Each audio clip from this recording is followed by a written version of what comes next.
Hello student, जैसा कि हमने आपको लगातार वीडियो डाल रहे हैं, लेकिन उसमें दिक्कत ये आती है कि शायद आपको वीडियो क्लियर नहीं दिख रहा होगा। इसीलिए आज से हम आपको हर एक लेसन के जो महत्वपूर्ण पॉइंट होते हैं वही बताएंगे, क्योंकि एनसीईआरटी की बुक में से जो चीज़ें हम कवर करा रही हैं उनमें आपको जो वीडियो दिखाई देता है वो क्लियर नहीं होता। इसलिए आज हम महत्वपूर्ण पॉइंटों की सीरीज़ शुरू करेंगे। साथ में आपके इसमें प्रश्न भी हल हो जाएंगे। जो भी छोटे प्रश्न होंगे, बड़े होंगे, वो सारे के सारे प्रश्न हम साथ साथ में सॉल्व करेंगे। तो देखिए, पृथ्वी की उत्पत्ति और विकास के बारे में हमें पढ़ना है। पृथ्वी, जिसे मानव का निवास स्थान माना जाता है, मानव के साथ साथ समस्त सजीव और निर्जीव घटकों का भी निवास स्थान है। यानी कि पृथ्वी पर मानव तो रहता ही है, साथ साथ में और क्या है, और भी सजीव और निर्जीव सभी प्रकार के घटक जो है वो इसके ऊपर निवास करते हैं। सजीव और निर्जीव के बारे में आपको पता ही होगा। जो सभी जीव सांस लेते हैं, वस्तुएं सांस लेती वो सजीव होती हैं, जो सांस नहीं लेती वो निर्जीव होती हैं। पृथ्वी की उत्पत्ति कैसे हुई, यह प्रश्न वैज्ञानिकों के लिए सदा ही चिंतन का विषय रहा है। यह अध्याय पृथ्वी ही नहीं, वर्णन, ब्रह्मांड और उसके सभी खगोलीय पिंडों के निर्माण प्रक्रिया का संक्षिप्त विवरण प्रस्तुत करता है। इस अध्याय के प्रश्नों के माध्यम से हम एक नया अनुभव प्राप्त करेंगे।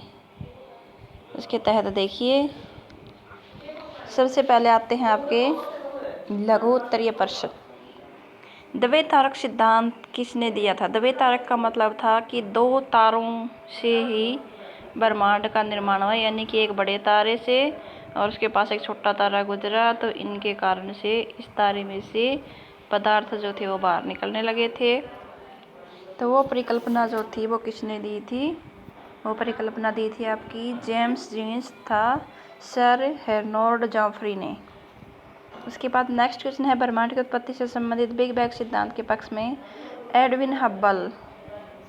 एडविन हब्बल नामक वैज्ञानिक ने क्या प्रमाण प्रस्तुत किए थे? तो प्रमाण देखिए, क्या प्रमाण दिए थे। एडविन हब्बल ने प्रमाण दिया था कि ब्रह्मांड का विस्तार और आकाशगंगाएं एक दूसरे से दूर जा रही हैं। यह प्रक्रिया आज भी जारी है। नेक्स्ट क्वेश्चन है आपका, निहारिका किसे कहते हैं? निहारिका या नेबुला से तात्पर्य गैस व धूल तथा अन्य पदार्थों के घूमते हुए बादल से होता है। हमने आपको लेसन में पढ़ाया भी था कि किस प्रकार से जो गैसें हैं, धूल कण है और अन्य पदार्थ जो हैं वो आपके घूमते रहते हैं और उनसे आपके बादल बनते हैं। इन्हीं बादलों को निहारिका कहा जाता है। नेक्स्ट क्वेश्चन है आपका, ब्रह्मांड की उत्पत्ति संबंधी शिथिल अवस्था संकल्पना किसने दी थी? तो हॉयल नामक विद्वान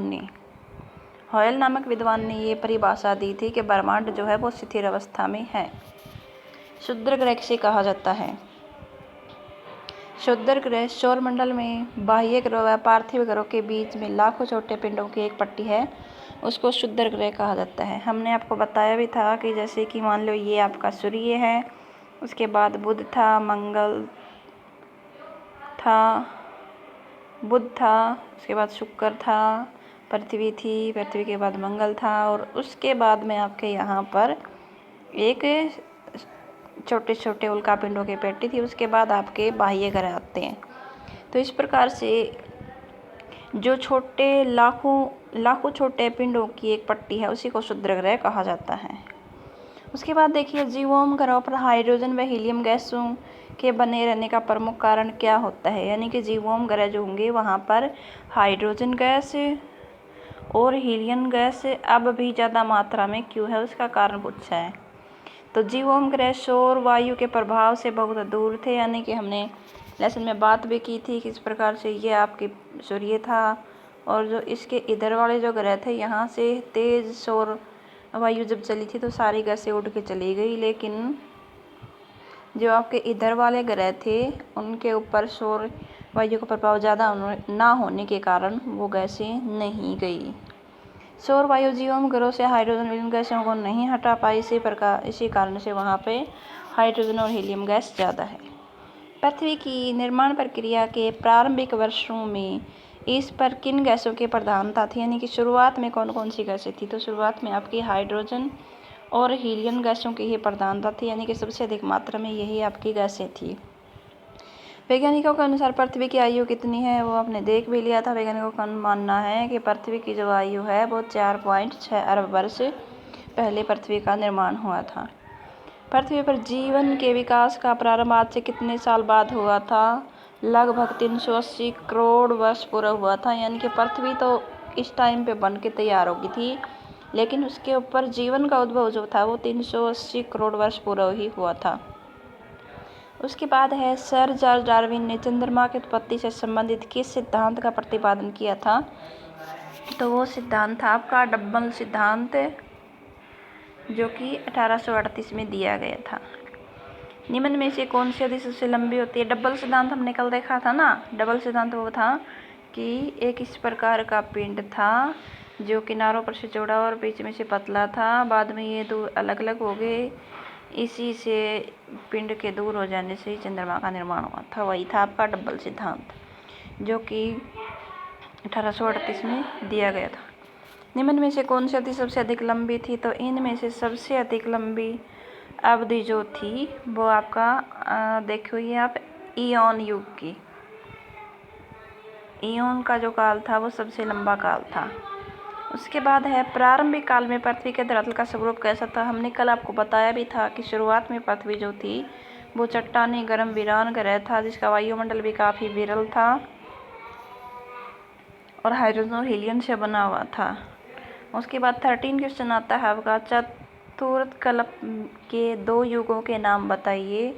तो इनमें आता है आपका अत्यंत न्यूतन युग और अभिनव युग।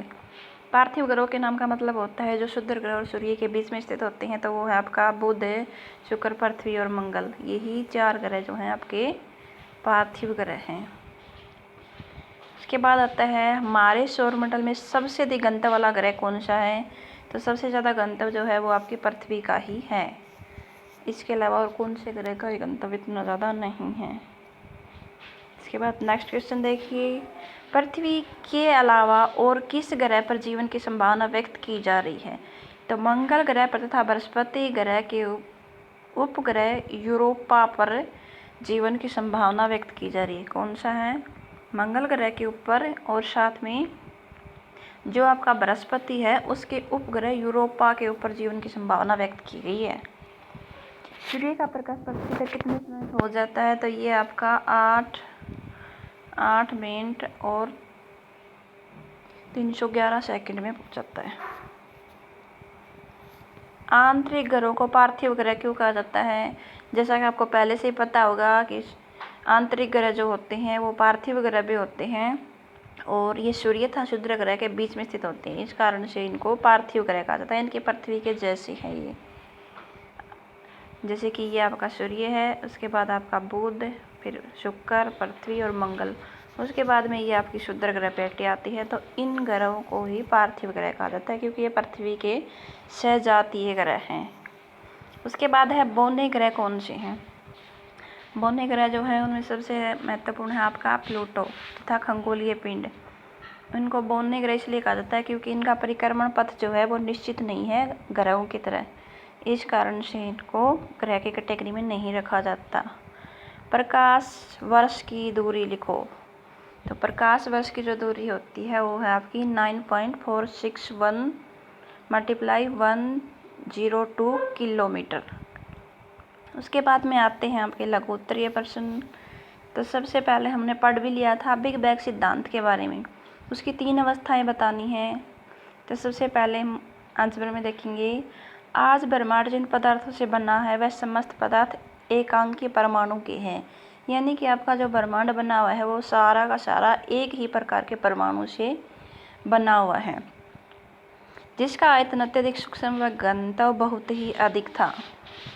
उसके बाद दूसरी अवस्था जो है उसमें परमाणु के अत्यधिक ऊर्जा संचलित हो जाने के कारण उसमें विस्फोट हुआ। सबसे पहले आपने देखा एक ही प्रकार के परमाणु से बना हुआ है। दूसरे में आप देखोगे कि परमाणु में अत्यधिक मात्रा में ऊर्जा संचित हो जाने के कारण उसके अंदर विस्फोट हुआ, और विस्फोट के 1 सेकंड के अंदर ही ब्रह्मांड का विस्तार होना शुरू हो गया था। तीसरी अवस्था में हम देखेंगे कि बिग बैंग के 3 लाख वर्षों के दौरान तापमान जो था वो लगभग 4500 केल्विन तक गिर गया, यानी कि एकदम से कम हो गया। वह परमाणुीय पदार्थों का निर्माण होना शुरू हो गया। उसके बाद नेक्स्ट क्वेश्चन देखेंगे, ग्रहों के निर्माण की विभिन्न अवस्थाएं कौन कौन सी, यानी कि ग्रहों का निर्माण किस प्रकार से हुआ था। ये सब चीज़ें हम पहले भी देख चुके हैं। तो देखिए, गैस के गुंछित झुंड तारों के रूप में थे।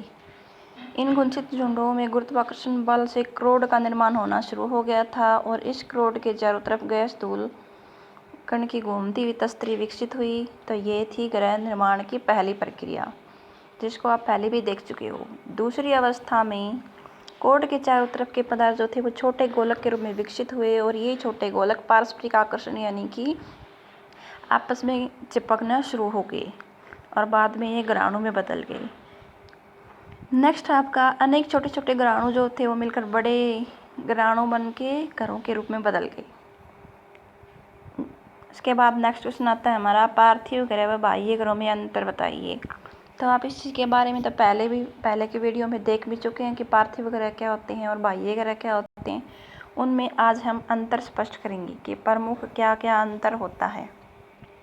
पार्थिव ग्रह जो है वो जनक तारे के समीप है, यानी कि सूर्य के नज़दीक हैं, अतः उनमें अत्यधिक तापमान होता है और गैसें भी संघनित नहीं होती, क्योंकि सौर वायु के कारण गैसें दूर चली गई। जबकि जीवाश्म ग्रहों के दूर होने के कारण वहाँ पर गैसें संघनित हैं, यानी कि वहाँ पर गैसों का जो आवरण है वो ज़्यादा है। सौर वायु के प्रभाव से पार्थिव ग्रहों से गैस व धूल कण उड़कर चले गए, किंतु जीवाश्म ग्रहों से गैसों को सौर पवन नहीं हटा पाए। पार्थिव ग्रह छोटे हैं और उनमें गुरुत्वाकर्षण शक्ति कम होती है, अतः उनके ऊपर सौर पवन के प्रभाव से गैसें रुकी नहीं। जबकि जीवाश्म ग्रह जो थे वो सूर्य से दूर होने के कारण सौर पवनों के प्रभाव से बचे रहे और उनके ऊपर गैसें रुकी रही। इसके बाद नेक्स्ट आता है आपका चंद्रमा की उत्पत्ति के संबंध में बिग स्पैट सिद्धांत, जिसको कि हमने कल ही किया था।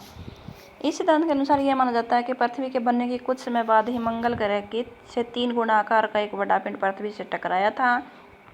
टकराने से कुछ मात्रा में पृथ्वी का हिस्सा टूट के बिखर गया अंतरिक्ष में और बाद में वही बिखरे हुए जो हिस्सा था वो धीरे धीरे चारों तरफ चंद्रमा के रूप में पृथ्वी के संघनित होकर घूमना शुरू हो गया। और ये घटना जो थी वो आपके लगभग 4.44 अरब वर्ष पहले हुई थी, जो कि हमने आपको कल विस्तार से समझा दिया था। उसके बाद है स्थल मंडल के विकास में विभेदन प्रक्रिया का योगदान दीजिए, यानी कि विभेदन प्रक्रिया जो थी उसने क्या योगदान दिया था स्थल मंडल के बढ़ने में। तो देखिए, हल्के व भारी घनत्व वाले पदार्थों के पृथक होने की प्रक्रिया को विभेदन कहा जाता है, यानी कि कुछ मात्रा में हल्के पदार्थ हैं और कुछ पदार्थ भारी हैं। जो हल्के पदार्थ थे वो बाहर की तरफ जमा होना शुरू हो गए और जो भारी थे वो तले में बैठने यानी कि अंदर के क्षेत्र में जाने शुरू हो गए। तो इसको विभेदन कहा जाता है। पृथ्वी की उत्पत्ति के दौरान अधिक तापमान के कारण पृथ्वी के पदार्थ तरल अवस्था में हो गए, जिसके परिणाम स्वरूप हल्के और भारी घनत्व का मिश्रण तैयार हो गया। घनत्व में अंतर के कारण भारी पदार्थ पृथ्वी के केंद्र में चले गए और हल्के पदार्थ पृथ्वी के सतह के ऊपर या ऊपरी भागों पर ही आ गए। समय के साथ ये पदार्थ ठंडे और ठोस रूप में परपट्टी क्रम में विकसित हो गए और इसी का उदाहरण है आपका पृथ्वी की भूपरपट्टी और कोड जो है वो काफ़ी कठोर अवस्था में है और परपट्टी जो है वो काफ़ी मुलायम अवस्था में है। इसके बाद आते हैं आपके लॉन्ग आंसर क्वेश्चन, जिनको हम आपको कल करवाएंगे। तो आज वाला वीडियो देख के आप मुझे बताना कि क्लियर आया कि नहीं आया, और अगर आपको अच्छा लग रहा है तो आप अपने चैनल को सब्सक्राइब कर सकते हो और ज़्यादा से ज़्यादा इसको लाइक करें। बाकी का कल